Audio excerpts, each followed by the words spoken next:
Julie Moore joins us now on the MegaCast. She's the early childhood specialist over at the West Bloomfield Township Public Library. Hi, Julie. How are you? Hi, good morning. I'm well. How are you guys? We are great. For those that maybe have not been over there to the public library, because I love how when you go in and you know you're entering the children's zone. Yeah. Right? You make it so kid-friendly, but what's the past year been like for you and your team? The past year has really, it's had its challenges, but it's had its many, many successes. And we definitely missed hanging out with our friends and our children as they come and they spend their time at the library. We were lucky enough to move a lot of our programs online so that we've been able to maintain some relationships with our families and our children, and they join us weekly for story times and special events, and so that's been a really good positive. And as we move forward and start slowly, reopening the library, we look forward to seeing them all come back and see those smiles on their faces soon. So with that, Julie, we should ask, what's this summer looking like? Are you planning on more in-person events? So not yet. At this time, our summer reading program events are still running virtually. So they are still planned. We are running a part 1 and a part 2 of summer reading, so that is possible to change midsummer. But at this part, we are starting virtually. So that said, this weekend is actually our summer reading launch, and we will be online hosting the Madcap Puppets as they present Jack and the Gentle Giant, and that will kind of set us off to start the reading program for the summer. Because we should point out that for so many kids, they cannot get vaccinated right now, and that really is kind of the big concern. As for some of us that don't have kids, we kind of forget about that side of this COVID-19 story, and it's still impacting so many people. But with that, when you say you go virtually, because the kids have already spent so much time online, how do you compete with that? Yeah, it certainly has its challenges. We try to really put thought and effort into what we're bringing online and making sure that that time that they're spending with us is as interactive and engaging as possible. So most performances and most activities that we have online are for our children to get up and dance and to sing and to be a part of the program that's going on. We have backpacks that they can check out for certain programs that have the materials that we'll use for that program at home with them, so that we can both the whole group can engage in maybe tapping our rhythm sticks or, shaking our frogs for our songs. So that really helps keep them focused and engaged in what we're doing. So with that, Julie, we know that typically every summer, kids are sent home with the summer reading list to try to keep them engaged throughout the summer months. Is that kind of the same thing that's happening this year? Well, so this year, the summer reading program is kind of focusing a little more on your creative self and bringing back reading for some enjoyment. So this summer, we do have some recommended reading lists that will be available, but we are not asking children to read anything specific to be part of the summer reading program. They can choose whatever they want, how they want, on their different types of formats, and just trying to get engaged. We have some both reading components and activity components that we'll be working on during the summer program. Julie Moore with us here on the MegaCast. She's the early childhood specialist over at the West Bloomfield Township Public Library. And Julie, I'm looking at your shirt, Tails and Tales. It's very creative and cute. But I know that there was the program at one point in time where kids could come in and read to pets, dogs, to kind of comfort them. Right. So is that program kind of on hold right now? Tell us more about your shirt. Yeah, it is. The Read to a Dog program is still on hold, just as we start to move forward, and hopefully by the fall we'll be able to bring that program back. It is such an amazing opportunity for children. But the Tales and Tales is our theme for the summer. So this is our focus this summer, is learning about animals as well as fairy tales, and talking a little bit about opposites and how we see these words that sound the same but maybe spelled the same. Is an amazing opportunity, for the young children, and for our older teens. It's just kind of a great way for them to re-engage with some learning and some different activities that they can do, all about animals, or even those tried and true fairy tales that they may know. How creative is that? It must take a lot to come up with some of these programs. Yeah. Thankfully, we have a library committee that works together and is able to put together our themes and some activities. And then, as the library group, we work together to kind of take that theme and run with it. And what can we do with it? So. Well, we know so many parents, along with their kids, are exhausted after the past year, and being remote, not remote, back remote, partial remote. But and we understand if everyone wants to take a break, but it is really important to continue to learn throughout the summer, but really year-round as well. Right. It's extremely important. We in the schools. We hear a lot about the summer slide, and it's a buzzword that's been around for a while, but our children do tend to lose, a decent percentage of amount of information over the summer, starting back in the fall. At generally a 10 to 15% loss is not uncommon, and so taking part in the reading program really helps to engage those senses and that learning all summer, so that they go back and they're still maintaining that. And we've done surveys throughout the years of our families and our parents that have taken part in summer reading. And our past survey, we had a 93% of our parents felt that their kids maintained or increased their reading level throughout the summer just by taking part of summer reading. So it's super easy. It is not something hard. It is not something that we want children to be afraid of or feel like they have to do, but it's definitely has its rewards, and it gives them something to look forward to throughout the summer. So with that, Julie, even outside of a pandemic, we know books are not the same from when we grew up. Everything now, you can download it and it's on a device, and kids are very savvy. They know how to navigate iPads and iPhones and electronic devices.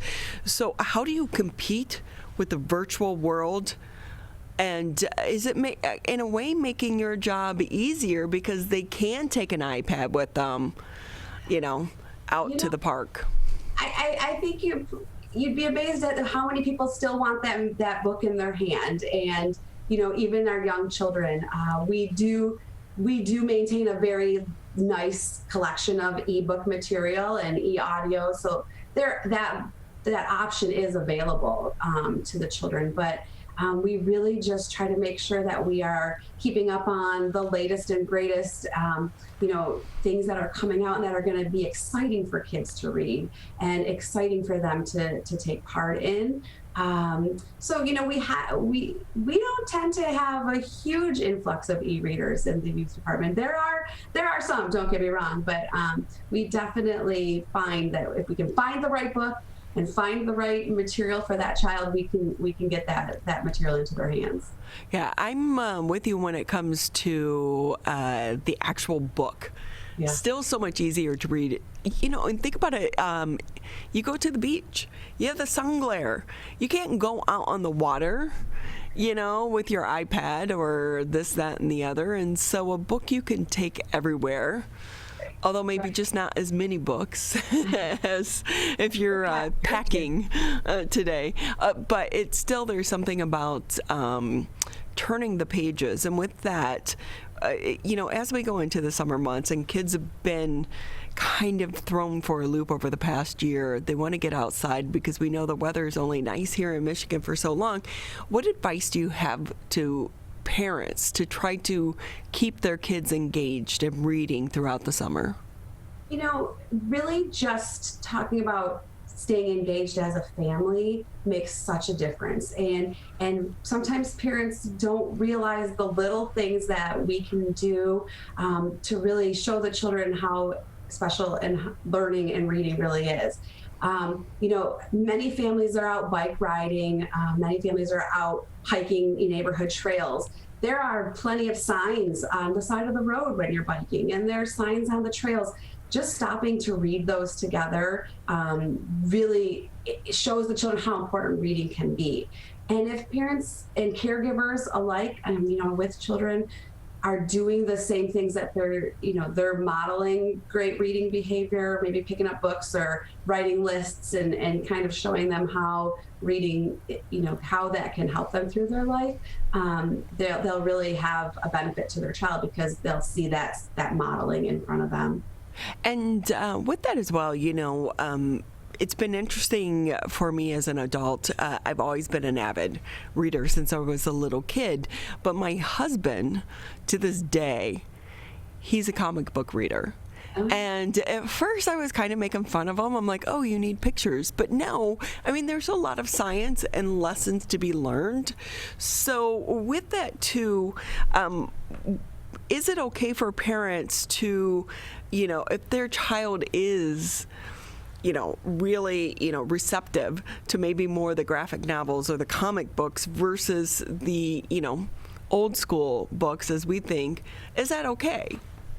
Absolutely. And if anything in the summer reading, that's, the best place, when children are able to read for their enjoyment. And we know that, we do get that question a lot from parents. And, is your child has picking up a book, they're reading it. There's words, there's storyline, there's a lot of things that are happening in a graphic novel that a child still has to be able to comprehend. And it's still an amazing experience for them. And they just don't have to pick up a good old fashioned, Charlotte's Web to have the same experience that we had. And they'll find that if the child picks it up and it's something that they love, that's going to lead to more excitement towards reading, and that's going to also build their confidence. And if they feel confident in their reading and they feel confident in what they're doing, then they may be more apt to pick up the classics that you've read as a child, because now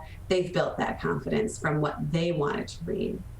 Tyler, do you remember when you were in class and having to read aloud, and you'd get so nervous, and you try to count the paragraphs, which one's going to be mine? And then if it got thrown off, you'd be like, no, I practiced that one. So with that, Julie, too, what are some of your favorite books for kids to be reading this summer, your top picks, and should they be reading them aloud as well? Read aloud is always a great opportunity if a child is able to do that. Again, another great skill builder on their confidence.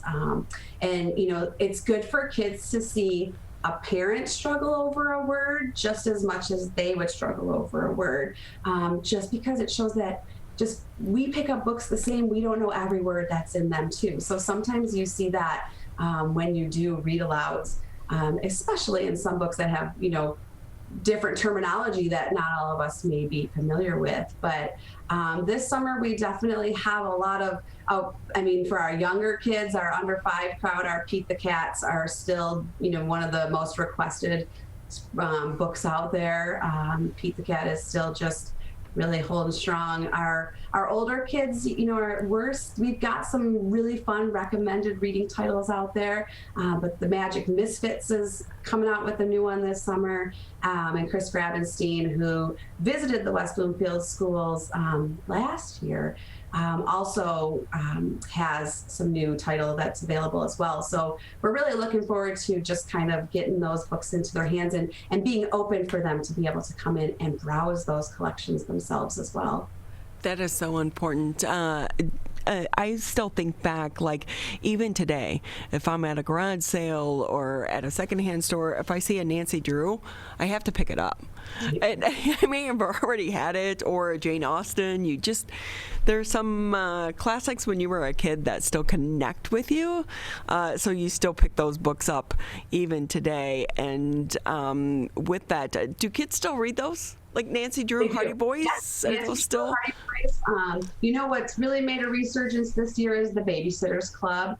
And the Babysitters Club is now not only reprinting their chapter books, but they're also creating graphic novels to go along with them. And so, you get, especially with those type of stories, your Nancy Drews, your Hardy Boys, Babysitters Clubs, you're getting the parents who read these books, the nostalgia to them, and they're bringing that excitement to read that with their kids because they remember they remember picking up that Nancy Drew and just being like, what mystery is she going to get into today, and what excitement can we find in this story? And they've even rewritten some younger versions of the Nancy Drew with her Clue Crew, so that our younger readers can even enjoy them as well. So it is fun to see when the parents come in and they find that book, or they remember, I remember reading Charlotte's Web. It was such an amazing story. I'm trying to get them to read it. So it just kind of helps when you have that excitement as well. Right, it bridges the gap. Yeah. And brings that connection between parent and child. Julie Moore with us here on the MegaCast, early childhood specialist over at the West Bloomfield Township Public Library. And with that, Julie, anything maybe I didn't touch on that you want to share, or how can parents find out more about the program? So the summer reading program is online, available beginning Saturday, June 12th. So you can go online, you can create an account. You can keep track of your reading throughout the summer and those activities that you can do, read, learn, and create activities to earn some rewards, some fun little surprises through the library that the kids are excited to work towards. We're happy to help parents and children sign up in the library as well as they're coming in to select books. But if we still have some families who are, uncertain of being in public spaces and we are respectful of those decisions, we are absolutely able to still help you. We have parking lot pickup, we have a drive-through, our phone lines work, our emails work, and we are happy to just get you signed up and get those rewards to you at any time. So there's hopefully no roadblocks ahead as we get all of our children back into summer reading this summer with Tales and Tales. Julie Moore with us here on the MegaCast. So parents, summer slide you want your kids to be going down is the slide at the park, not the slide and learning. And with that, keep them reading this summer. West Bloomfield Township Public Library is going to help you do that. Julie, thank you to you and your team, and have fun this summer. Thank you. Yes, we're very much looking forward to it. We hope to see some old faces coming back. So we are ready.